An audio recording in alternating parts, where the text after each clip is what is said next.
O entrevistado de hoje do Na Real na TV é o professor Marco Antônio Teixeira, professor de Ciência Política da Fundação Getúlio Vargas, em São Paulo. Professor, obrigado mais uma vez pela presença. Mais uma vez é um prazer. Professor, o professor esteve aqui no nosso programa há cerca de um mês. Na véspera do primeiro turno. Véspera do primeiro turno. Na época, as pesquisas ainda davam, professor, eu me lembro bem, a Dilma e Marina disputando o primeiro turno, com Marina ainda com um pouco de vantagem. E o senhor, que é um analista de pesquisas, né, não faz pesquisas diretamente, mas analisa todas as pesquisas, disse que esse quadro poderia mudar e que não se surpreenderia se o Aécio substituísse a Marina na disputa do segundo turno com a Dilma Rousseff. Nós estamos agora nas vésperas do segundo turno. As pesquisas estão dando a presidente Dilma Rousseff na frente de Aécio com 4 pontos. Né? Empate técnico, mas numericamente na frente, numericamente mas na frente. Empatado estatisticamente. O senhor vê nessas novas pesquisas a possibilidade de outra reviravolta ou o quadro agora está mais desenhado para a vitória da presidente? Não. O quadro, vamos usar uma linguagem de economista, tem um viés de alta para presidente. Mas o Aécio, em hipótese alguma, ele está fora do páreo. Tá por várias razões. Primeiro, nós temos um número de indecisos que dá um percentual em torno de 6%. Tá? Então, esses indecisos, assim como no primeiro turno, provavelmente vão decidir no momento da urna. Tá? O Datafolha trouxe um dado importante. 9% dos eleitores mudaram seu voto no dia da eleição do primeiro turno. Obviamente que no primeiro turno, o eleitor de oposição tinha 2 opções, então ele podia oscilar entre as duas. E no segundo turno você tem o quê? 2 competidores absolutamente distintos. Então a possibilidade de voto é menor. Mas numa eleição tão polarizada quanto essa, qualquer movimentação de 1 ou de 2 vira 3 ou 4. Então isso, de certa forma, possibilita com que o Aécio Neves tenha chances que são reais, chances concretas. E além do mais, nós temos que dimensionar uma outra questão importante, que é o quadro da abstenção. Ou seja, qual vai ser o grau de abstenção nas regiões do país? O Nordeste costuma ter um padrão de abstenção mais alto que a média nacional. O Sudeste costuma ter um padrão de abstenção baixo. Isso também, numa eleição polarizada, pode ajudar a decidir a eleição. Ou seja, apesar do número ser favorável a Dilma Rousseff, tá, Aécio Neves está extremamente competitivo neste momento ainda. Nós temos uma eleição muito disputada. Eu mesmo disse, muito polarizada. Mas o senhor se surpreenderia se, por exemplo, no domingo houvesse um descolamento, quer dizer, diferente, porque todo mundo está dizendo, vai ser decidido cabeça a cabeça, voto a voto. O senhor se surpreenderia se, por exemplo, houvesse uma vantagem de um candidato maior do que se imagina, ou seja, a disputa não ficasse muito empatada? Obviamente que olhando para o primeiro turno, Zé Márcio, não. Tá? Ou seja, no sábado, antes do primeiro turno, os institutos de pesquisa, boa parte deles fecharam dando Marina e Aécio pau a pau, né? Alguns, inclusive, com Marina com alguma vantagem ainda, né? E o resultado final foi Aécio com 8 pontos na frente, né? Então, sob esse aspecto, não seria surpreendente porque você tem uma volatilidade, ou seja, uma mudança de eleitor de um para o outro que pode acontecer. A taxa de convicção, tá, de ambos, ou seja, daquele eleitor que fala eu só voto nesse, tá, reserva aí uma taxa de 10 a 20% que podem mudar de voto. Tá? Então esses estão ali, ó. Vou votar nele, mas estou observando como o cenário está se comportando. Então tanto Dilma pode abrir, tá? É possível que abra. O Datafolha trouxe uma novidade a partir da consulta aos indecisos, ou seja, você tenderia a votar mais em quem, né? Dilma tem uma ligeira frente sobre o Aécio, mas é ligeira, porque é 29 a 23, mas tem aí um quadro de quase 40 que não sabem ainda, tá? E ao mesmo tempo a Aécio pode garantir o eleitorado dele, avançar sobre o eleitorado de Dilma e também, obviamente, capturar esses indecisos. Então, apesar de nós termos o quê? 4 dias para a eleição, tá? Nós temos o debate de sexta-feira à noite e, sem dúvida nenhuma, o cenário suporta novidades. Ninguém sabe o que o noticiário vai produzir daqui até domingo. Professor, a gente vai voltar a falar as possibilidades de por que um pode crescer, outro pode cair, mas antes, já que a gente está centrando na discussão nas nossas pesquisas, daquela conversa que nós tivemos para cá, os institutos entraram na berlinda, cometeram muitos equívocos, né, muitos erros, não propositais, né, não intencionais, mas sim, cometeram erros, tanto que estão sendo muito discutidos. A gente vai para as redes sociais, aí são ironizados nas redes sociais. E agora se fala muito em fazer alguma coisa para essas pesquisas eleitorais. Na quarta-feira, os dois jornais trouxeram entrevistas com o ministro do Supremo, né, Dias Toffoli, que também preside o TSE. Ele anunciou que depois de baixar o quadro eleitoral, quando o TSE resolver tudo da eleição, ele quer convidar para uma conversa os dirigentes dos principais institutos para descobrir o que aconteceu nesses dados todos e criar algumas regras novas para essas pesquisas. O senhor acha isso importante? Como é que o senhor vê a falha primeiro dos institutos? E o senhor acha que é necessário isso? Olha, Zé Márcio, é importantíssimo. Tá? Ou seja, cada divulgação de pesquisa você pode ter impacto sobre as campanhas. Por exemplo, a divulgação de uma pesquisa que mostra que um candidato que era favorito, ele deixa essa condição, pode influenciar inclusive na captação de recursos para a campanha dele. Ou seja, é de uma responsabilidade muito grande. Então, quanto mais transparência tiver nesse processo, melhor. E, obviamente, que o que vai estar em xeque no momento em que forem discutidos, né, os institutos e como conduzir um processo de pesquisa é a metodologia. Tá? Porque se tem falha, é falha metodológica. Vamos ficar atentos, por exemplo, ao resultado do primeiro turno. Onde que deu uma grande distorção? Sobretudo na subida do Aécio Neves. Poucos institutos detectaram isso. Tá? E agora, no segundo turno, nós estamos vendo algo que é absolutamente incompreensível, né? Você tem institutos que chegou a dar algo em torno de 20% de frente para Aécio Neves em relação a Dilma. Você tem outros que já davam vantagem para Dilma e você tem outros que dá empate técnico. Tem um erro muito grande aí que precisa ser decifrado. E precisa ser decifrado em nome do interesse público. Por quê? Porque divulgação de pesquisa pode afetar a intenção de votos. Tem pessoas que, de certa forma, olham para a pesquisa para saber como se comporta e, sobretudo, pode fazer uma candidatura naufragar. Por quê? Porque isso afeta o ânimo dos doadores de campanha e afeta o ânimo dos apoiadores também. Então, é uma discussão que tem aí, mas há indícios sérios de que, mais do que indícios, algum estudo, mostrando o nível de influência de uma pesquisa na decisão do eleitor. Pois é, o que nós precisamos dimensionar é qual é o tamanho, tá, digamos assim, da capacidade que as pesquisas têm de influenciar no voto do eleitor. Mas que influencia no ânimo de campanha, eu não tenho dúvida alguma.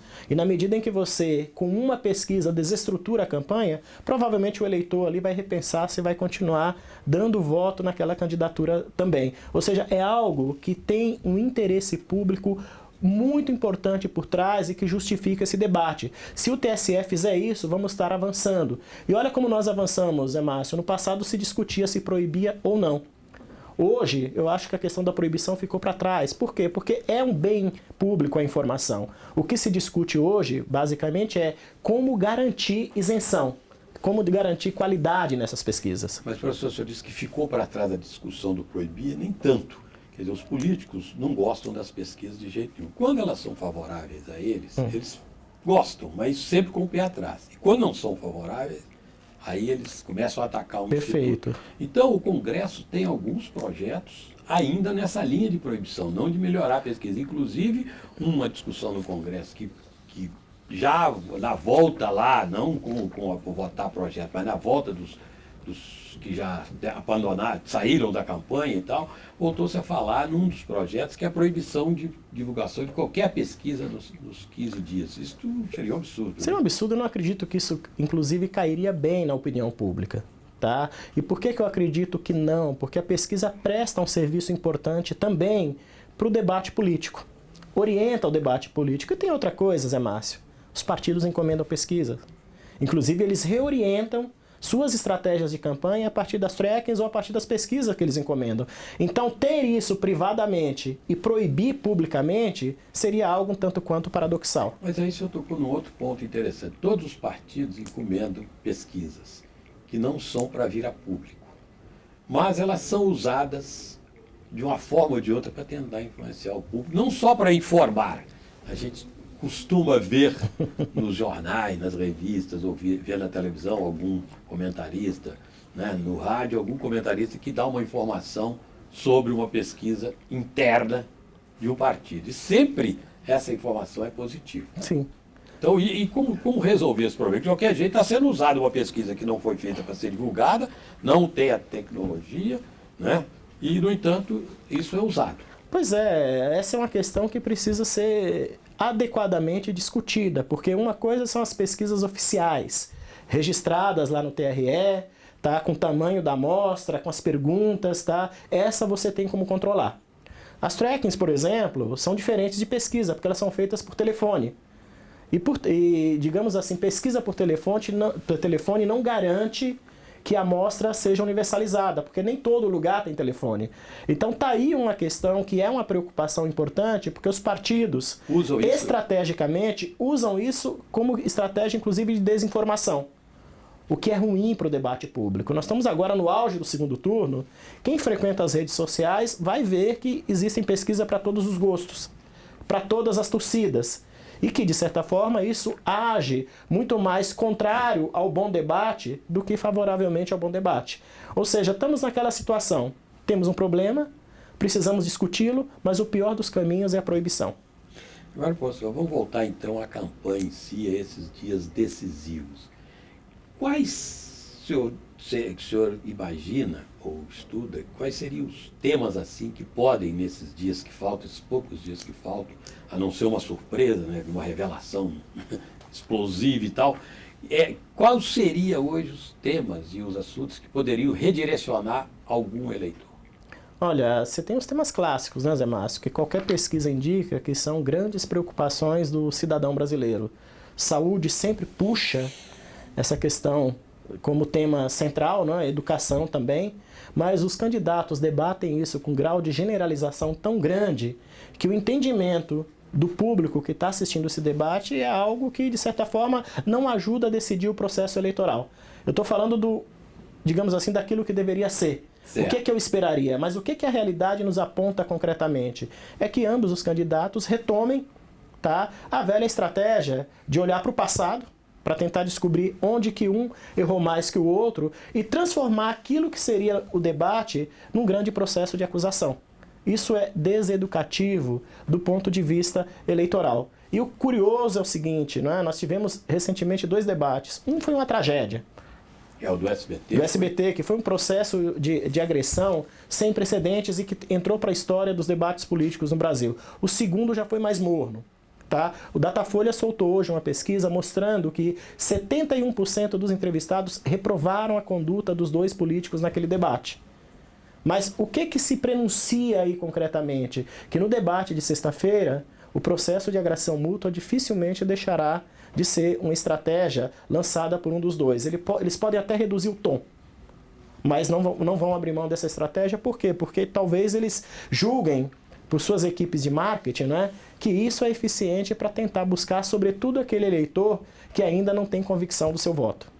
Professor, aí nós chegamos num ponto que não vamos discutir ainda o dia seguinte, porque no varejo ele será diferente com Dilma ou com Aécio. Quer dizer, na segunda-feira a gente começa a discutir. Claro, claro. Mas isso posto, a partir do olhar que a gente estende pela campanha e pelo que o senhor disse, o eleitor sai dessa campanha desinformado sobre as reais intenções dos candidatos.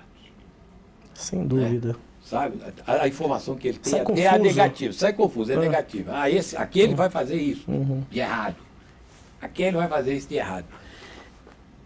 Este candidato, diante de um quadro econômico que a gente sabe, se não é uma tragédia, não é um quadro fácil, não corre sérios riscos de perder credibilidade muito cedo, a partir do momento em que ele tiver o confronto com a realidade e ela não for aquela que ele pintou e que ele desenhou na sua campanha? Sem dúvida alguma. Essa contradição já existe, né, Zé Márcio? Os 2 candidatos sabem muito bem qual é a realidade. E ambos dizem publicamente que ajustes, sobretudo na economia, precisarão ser feitos. Mas nenhum deles confessam publicamente, tá, do ponto de vista material, qual vai ser esse ajuste, justamente porque existe o risco de perder voto em função disso, né? Ambos os candidatos jogaram o eleitor numa armadilha. Separaram política social de política econômica, tá? E por que eu acho que isso é uma armadilha e por que eu penso que é uma armadilha? Ora, se ambos dizem, olha, vamos manter, tá, todas as políticas sociais, vamos ampliar, vamos ajustar, com a economia ruim, onde que você vai encontrar receita para isso? Tá? Então, qualquer que seja o vencedor, tá, se logo em seguida reformas e medidas de ajustes não forem anunciadas, tá, o risco de perder a credibilidade e de encontrar um Congresso Nacional extremamente difícil de se articular no primeiro ou no segundo mês vai ser imenso. O que pode, inclusive, levar a uma crise de governabilidade muito rápida. Mas neste caso, a campanha que tivemos mais falhas nesse sentido. Sem dúvida. Que nas outras campanhas também se deu a mesma coisa. É mantra da política brasileira que campanha é uma coisa, governar é outra. Campanha é pagar a eleição e o resto é governar. Tanto que abriram mão até de programas de governo, não é? Porque antes programas era para ganhar a eleição. Mas pelo menos, nem quando o Collor vendeu todas as fantasias que ele vendeu em 89, nós tivemos uma dissociação tão grande da campanha da realidade. Quer dizer, desta vez o risco à governabilidade se torna maior. Sobretudo, Zé Márcio, porque a fragmentação partidária no Congresso também é maior.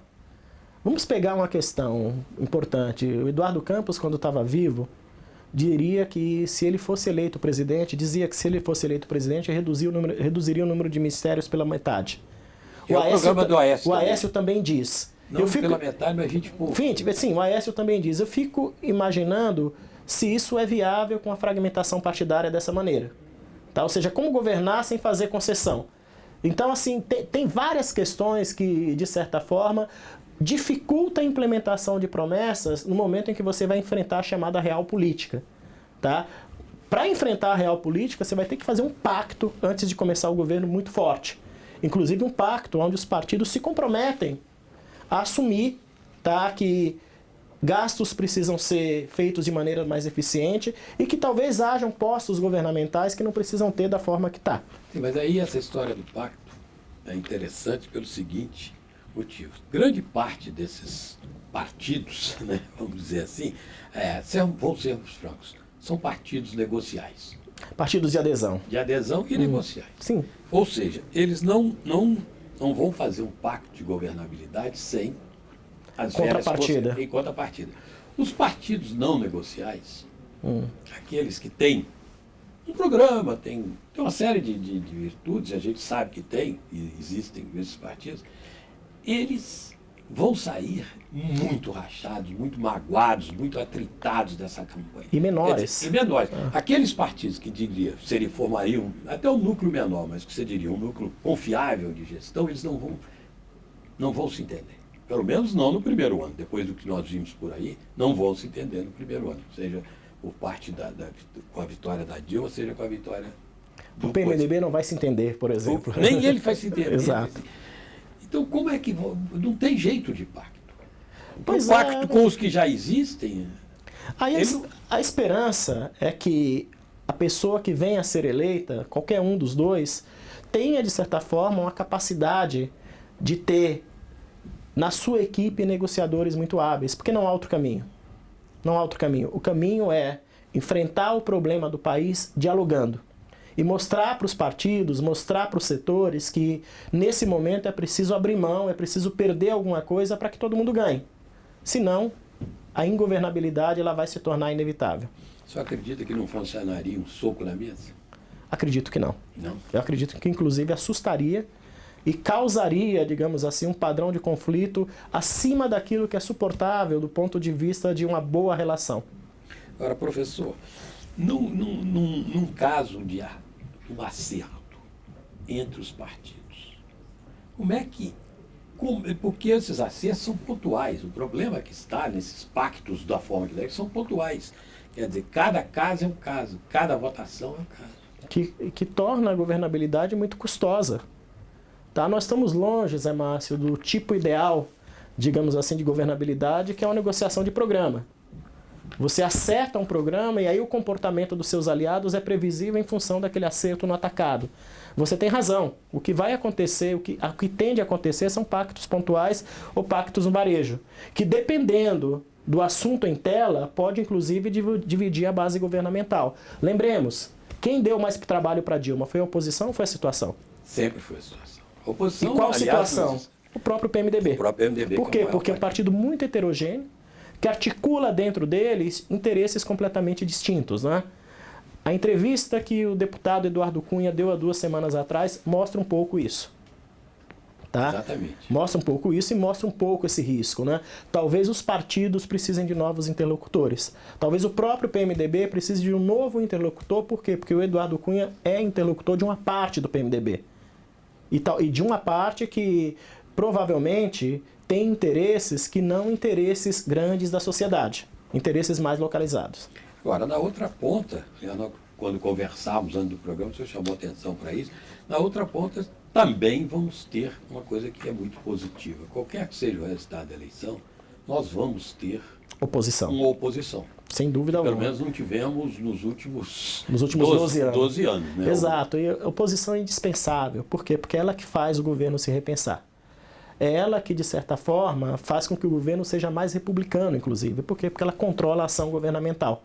E, de certa forma, quando a sociedade percebe que a oposição é ativa e o governo vai mal, naturalmente a oposição vira alternativa de governo na próxima eleição.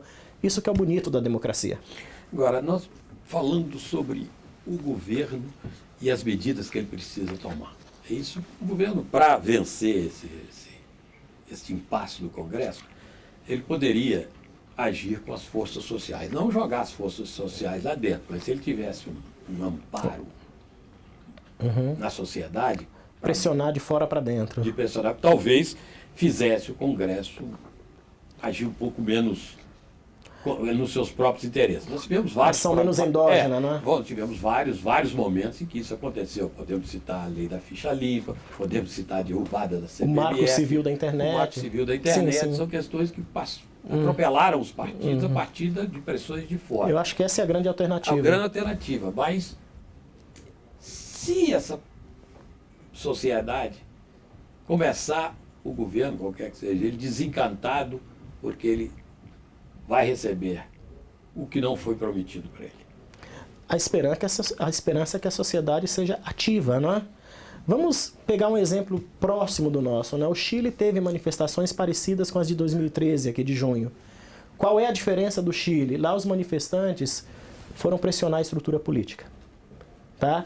Tanto que a principal liderança da manifestação de junho, da manifestação do Chile, virou deputado federal. Então é muito importante que a sociedade, ela não apenas pressione o Congresso, mas que ela venha produzir novas lideranças políticas. Eu acho que nós estamos carecendo disso, de pessoas novas, que sejam novos interlocutores e que estejam muito sintonizados com as demandas sociais. Este Congresso, ele tem um problema muito sério. Para além da fragmentação partidária, ele tem uma tendência muito grande a ter fragmentações parapartidárias. Então é um Congresso que tem uma bancada evangélica muito forte, é um Congresso que tem uma bancada ruralista muito forte, que tem uma bancada, digamos assim, de segurança pública muito forte. Então bancada sindical muito forte. Então como articular esses outros interesses que passam além dos partidos dentro de um pacto nacional? É um desafio gigantesco. Então acredito que, por exemplo, 2 grandes reformas que são importantes, a reforma política e a reforma tributária, elas só sairão se a sociedade participar ativamente da discussão. Porque, queira ou não, o maior beneficiário, o maior prejudicado com o resultado disso vai ser a própria sociedade. Agora, mas o senhor tocou num ponto bom. Nós tínhamos uma ideia na sociedade de renovação. É isso? Quando a gente olha o resultado da eleição, você pode ter renovado nomes, não renovou nada. Então, você tem as lideranças que se formam na sociedade, elas não entram no jogo político. O jogo político fica alheio à sociedade. Esse é um problema. Esse é um problema, sabe por quê? Porque você não altera o padrão que se dá no jogo político dentro do Congresso Nacional. Tá? Veja só, se você quer mudança, como é que você vai fazer mudança sem atuar politicamente? Você vai esperar que os outros façam? Se você for esperar que os outros façam, você tem que estar lá pressionando. Agora, ninguém melhor do que alguém que tem convicção das mudanças de mostrar para a sociedade que ele pode sim se transformar em um representante político. Por quê? Porque ele quer articular essas questões lá dentro do Congresso Nacional. Então, é muito importante que as pessoas que estejam com preocupações públicas, que estejam mobilizando protestos, que estejam articulando abaixo-assinados, que pensem que elas podem liderar isso também dentro do Congresso Nacional ou dentro dos parlamentos. E dentro dos partidos. E dentro dos partidos. Não há política sem partido. Não adianta demonizar política e não adianta demonizar partido. Por quê? Porque as mudanças dentro da regra do jogo, quem fazem são os partidos e são os políticos. Tá certo. Fora isso, é uma revolução que a gente sabe como começa, mas nunca sabe onde vai dar. Tá certo, professor Marco Antônio Teixeira. Muito obrigado pela entrevista. O Na Real chegou ao fim e voltamos com outra entrevista na próxima semana. Muito obrigado.